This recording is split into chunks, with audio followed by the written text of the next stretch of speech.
اب آج کے خط سے ملائیے اس ساری صورتحال کو جو کل پیر کو لکھا گیا نا. اچھا اب وہ جو خط اب یعنی آج منگل کو ملاقات اگر ہونی ہے تو اس ملاقات سے پہلے ایک دن پہلے ایک خط جو ہے وہ مدثر عمر صاحب کے ذریعے سے کوٹ لکھپت سے باہر آیا, جس کے اوپر سب سے اوپر نام لکھا ہوا ہے شاہ محمود قریشی کا. جی. اس کے بعد باقی لوگوں کا, یہ عاصم راشد بھی ہیں, میاں محمود بھی ہیں, اور عمر سرفراز بھی ہیں, اور اپنے جو ہیں وہ دوسرے سینیٹر صاحب بھی, اعجاز چودھری صاحب. اچھا اب یہ ان لوگوں نے کیا کہا ہے, انہوں نے کہا کہ بھائی خدا کے لیے کیا کر رہے ہو, جس کو بھی ملاقات کا موقع ملے وہ جائے اور ملاقات کرے. اب جب یہ سوال ہم پی ٹی آئی سے کرتے ہیں کہ بھائی انہوں نے یہ خط کیوں لکھا ہے, تو وہ کہتے ہیں یہ تو ہمیں نہیں پتا کیوں خط لکھا ہے, لیکن ایسی تو کوئی بات ہی نہیں ہے کہ نورین نیازی صاحب کو کہا گیا ہے کہ ملاقات کرنے اور وہ نہیں ملی, ایسی کوئی بات ہی نہیں ہے. اگر کہا گیا ہوتا تو وہ مل لیتی, کہا ہی نہیں گیا. اب ظاہر ہے اس بات میں بھی وزن ہے. بیرسٹر گور صاحب نے بھی تصدیق کی تھی نا جی نورین نیازی صاحب کے حوالے سے, انہوں نے بھی کہا تھا کہ یہ بات کہی گئی تھی کہ وہ جا کر ملے, لیکن پی ٹی آئی تو پھر انہوں نے ساتھ یہ کہا تھا کہ عمران خان صاحب کی جو فیملی ہے جو وہ موقف لے رہے ہیں ہم ان کی حمایت کرتے ہیں, یہ انہوں نے ساتھ کہا. بالکل صحیح ہے کہ جو وہ موقف لے رہے ہیں ہم حمایت کرتے ہیں کہ یہ ان کا اختیار ہے کہ کون ملنا چاہتا ہے کون.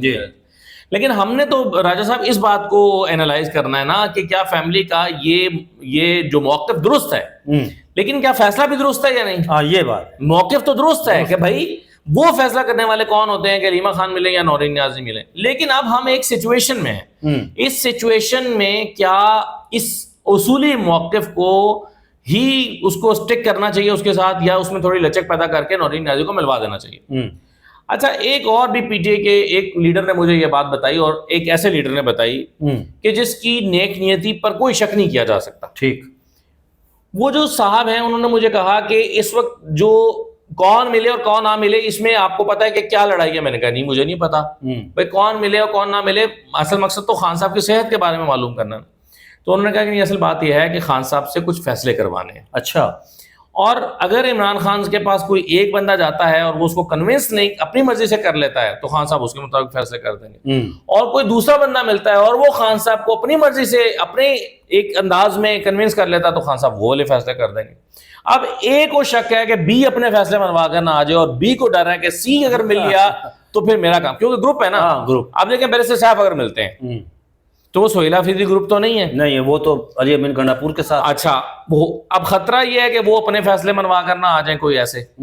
حالانکہ یہ ملاقات خالصتاً بشرا بی بی اور عمران خان کی رہائی کے موضوع پر ہونی ہے جب بھی ہونی, خاص طور پر بشرا بی بی کی رہائی کے موضوع پر. اس کا تعلق عمران خان سے پارٹی سے متعلق کوئی فیصلے منوانے سے نہیں ہے, لیکن پھر بھی کچھ لوگ پارٹی کے اندر یہ خوفزدہ ہیں کہ بیرسٹر صاحب اگر مل گیا تو غلط ہو جائے گا. اچھا اب بات یہ ہے کہ خان صاحب بھی ظاہر ہے پچھلے بڑے امپورٹنٹ فیصلے انہوں نے اپنی پارٹی یا خاندان کے لوگوں کی بریفنگ کے نتیجے میں کیے ہیں. ٹھیک ہے نا, بات لمبی ہو گئی, ہم اگلے سوال پر ہمیں چلے جانا چاہیے تھا. لیکن بات یہ ہے کہ اب محمود اچکزئی کا فیصلہ ہو کہ اپوزیشن لیڈر محمود اچکزئی کو لگایا جائے, سلمان راجہ کو لگانا ہو سیکرٹری جنرل, گنڈاپور کو ہٹا کے سہیل حفیظی کو لگانا ہو, یہ سارے فیصلے خان صاحب کو. ہاں جی, تو یہ سارے فیصلے عمران خان صاحب نے کیے ہیں پارٹی یا فیملی کے لوگوں کی بریفنگز پہ, اور اس میں کئی چھوٹے چھوٹے فیصلے تو بہت سارے ہیں نا, کہ اس کو سینٹ کا ٹکٹ دینا ہے, اس کو نہیں دینا, اس کو فلاں عہدہ دینا ہے نہیں دینا, تو بہت سارے فیصلے خان صاحب سے کروائے گئے ہیں. اب یہ فیصلے جو ہیں وہ اسی اب یعنی ملاقات بنیادی طور پر تو عمران خان کی صحت سے متعلق ہونی چاہیے نا, لیکن اس کا موضوع یہ بنا ہوا ہے پارٹی کے اندر کہ خان صاحب سے ملاقات ہوگی تو فیصلے ہم نے کیا کرنا. اچھا ایک سوال کا مجھے جواب دے پھر ہم آگے چلتے ہیں. یہ جب بھی ملاقات کی بات چلتی ہے کہ وہ جا رہا ہے تو پاکستان تحریک انصاف کی جو سوشل میڈیا ہے اس پر بڑی تنقید, اس بندے کو لے کر اتنی تنقید کرتے ہیں کہ وہ تو کانوں کو ہاتھ لگا کر بھاگ جاتا ہے. اس کی وجہ کیا ہے؟ دیکھیں اب اس کے اس سوال کے جواب کے لیے آپ کو اس سوال کا جواب ڈھونڈنا ہوگا کہ سوشل میڈیا کو ڈکٹیٹ کون کر رہا ہے. جو اوورسیز سوشل میڈیا ہے, دیکھیں جو بنیادی طور پر کوئی 8 10 15 بڑے اکاؤنٹس ہیں نا اوورسیز جو نیریٹو بنانا شروع کرتے ہیں, اور نہیں پی ٹی آئی افیشیل نے تو پچھلے دنوں بڑی تنقید کی تھی بیرسٹر صاحب کو لے کر کہ بھائی وہ ملنا, ہاں یہی بات کر رہا ہوں, یہی کہہ رہا ہوں نا, میں بھی یہی کہہ رہا ہوں کہ بھائی جو لائن پھر دی جاتی ہے پی ٹی آئی کے مین اسٹریم سوشل میڈیا کو, ٹھیک ہے, وہیں سے نیریٹو نکلتا ہے. تو آپ کو پھر اس سوال کا جواب ڈھونڈنا ہے کہ سوشل میڈیا کو انفلوئنس کون کر رہا ہے. تو جو بھی سوشل میڈیا شیخ وقاص اکرم کے کنٹرول میں ہے, نہیں ہے کنٹرول میں, سلمان راجہ کے کنٹرول میں ہے, نہیں. بیسر گوہر کے کنٹرول میں ہے, سہیل آفریدی کے کنٹرول میں ہے؟ نہیں. قطعاً نہیں. سہیل آفریدی پہ بہت تنقید ہوتی ہے. تو بھائی یہ سوشل میڈیا پہ جس کے کنٹرول میں ہے نا, اس کا مطلب ہے وہی اس سے نیریٹو بنواتا ہے. میں تھوڑی دیر پہلے آپ کو وہ جو خبر دے رہا تھا, میں ناظرین وہ خبر دیتا ہوں آپ کو, پھر آگے بڑھتے ہیں. میری انتہائی ایک ذمہ دار آدمی سے گفتگو ہوئی, مکالمہ ہوا, بیٹھے ہوئے تھے ہم, تو انہوں نے یہ کہا کہ عمران خان صاحب کے حوالے سے اور فیلڈ مارشل اسد منیر کے حوالے سے, انہوں نے کہا کہ فیلڈ مارشل اسد منیر اپنی وہ تمام چیزیں بھولنے کے لیے تیار ہے. وہ کہتے ہیں کہ چلا گیا پانی پلو کے نیچے سے بہہ گیا ہے, ہم آگے ملک کے لیے چلتے ہیں. لیکن جب جب اس طرح کے کوئی معاملات ہوتے ہیں تو پھر یہ تنقید والی بات کہ جو سوشل میڈیا پر, تو پھر ایک اور اسٹیبلشمنٹ کے اندر میں جو بات کر رہا ہوں نا, ایک طاقت کا منبع فیلڈ مارشل کے پاس, لیکن وہاں پر بھی اندر گروپس ہیں نا, لیکن دوسرا گروپ پھر یہ کہتا ہے کہ وہ کٹنگ نکال کر رکھتا ہے کہ یہ جی آپ تو کہہ رہے ہیں یہ کریں گے, ہم تو یہ تو دیکھا ہی انہوں نے یہ باتیں کی, تو پھر آپ کس طرح کرتے.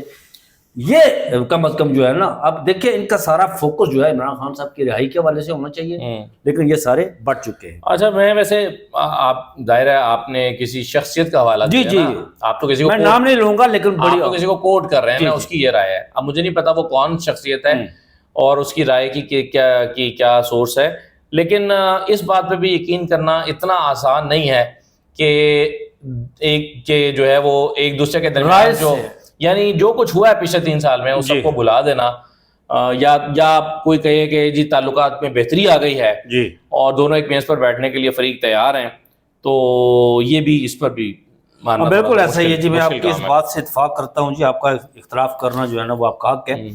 اچھا, یہ اب آگے بڑھتے ہیں.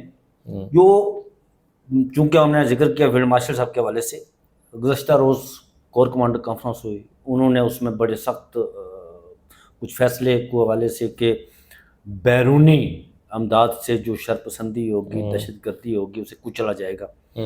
اور کشمیر کے اندر جو سچویشن ہے, صورتحال ہے, اسد بھائی میں آپ کو بتاؤں کہ چونکہ میں کشمیر کا رہنے والا ہوں. آپ کہاں کے رہنے والے ہیں؟ کوٹلی کا.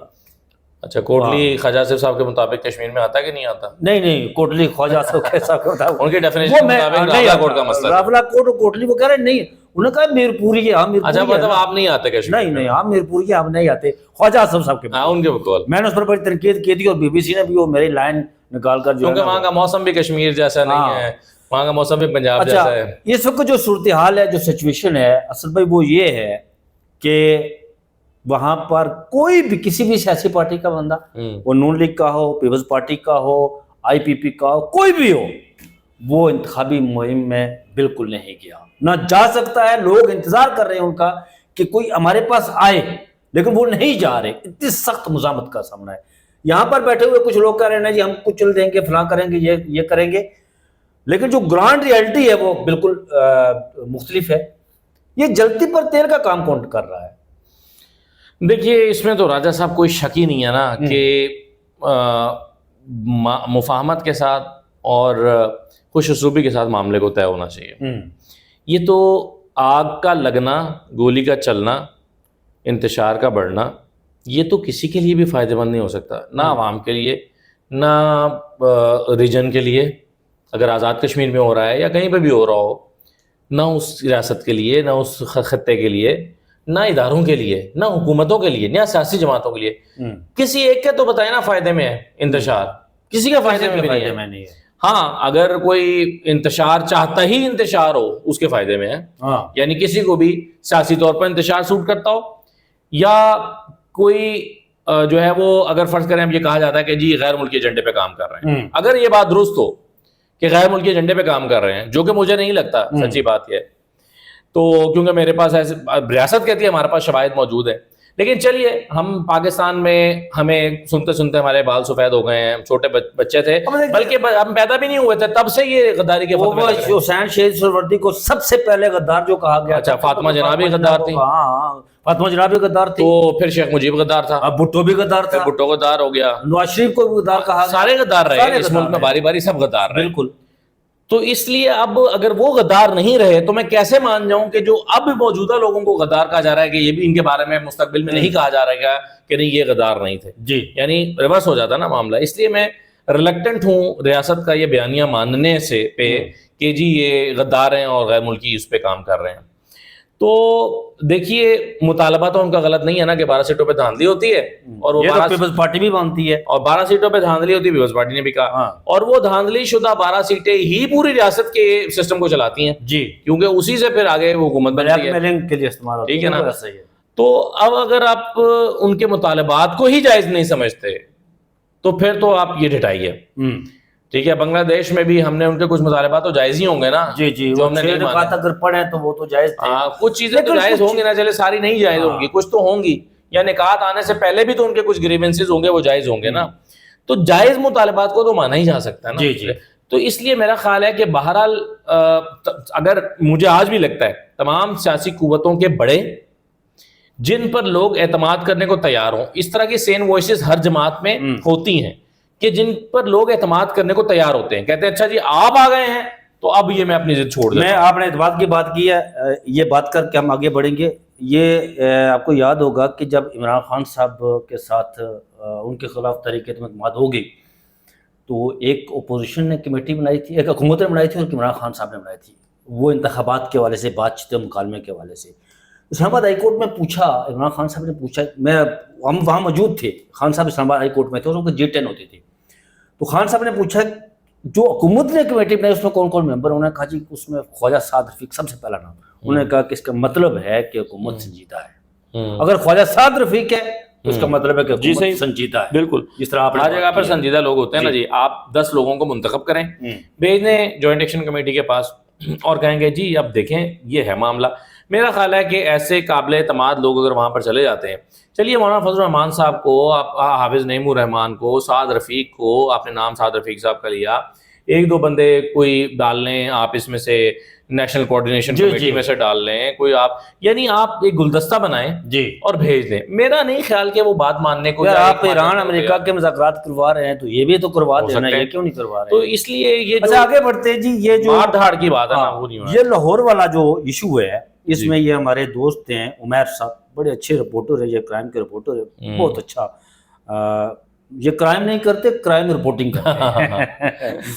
اچھا انہوں نے یہی ان کا کرائم, انہوں نے ٹویٹ کیا ہے جی کہ یہ جو باس جو وحید نامی تھا, انہوں نے کہا کہ ایک تو کرائم اس کا جو کرتا رہا اس کا ریکارڈ سامنے آیا, اور اس کے بعد انہوں نے کہا جی کہ یہ ثاقب چدڑ, ناظرین ثاقب چدڑ بڑا مشہور نام ہے, یہ مومنہ اقبال کے ساتھ پچھلے دنوں اس کا آیا تھا.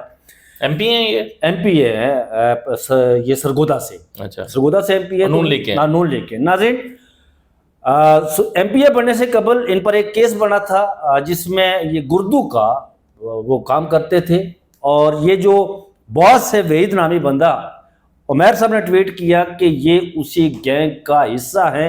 انہوں نے وہ ٹویٹ ساتھ لگایا اور اس کی وہ اسکرین شاٹ بھی لگائی کہ جو نئی چیز سامنے آئی ہے کہ وہ اس گینگ کا یعنی عمیر صاحب یہ دعویٰ کر رہے ہیں کہ ثاقب چدڑ صاحب جو ہیں یہ گردوں کی غیر قانونی خرید و فروخت میں ملوث رہے ہیں جی, اور جن لوگوں کے ذریعے کراتے تھے تو وحید بھی ان میں ٹیم کا حصہ تھا. وحید بھی, جی جی بالکل ایسا ہی ہے, انہوں نے یہ کہا. اب بات یہ ہے کہ یہ تو بڑا خطرناک دعویٰ ہے, خوفناک دعویٰ ہے نا یہ, اور یہ دعویٰ لیکن کوئی کچا آدمی نہیں کر رہا, ایک پکا صحافی دعویٰ کر رہا ہے, ظاہر ہے اس کے پاس ثبوت ہوں گے. بالکل ایسا ہے, وہ عوام یہ بات نہیں کر سکتے, ان کے سورسز بھی پکے ہیں, ان کے پولیس میں بھی سورسز پکے ہیں.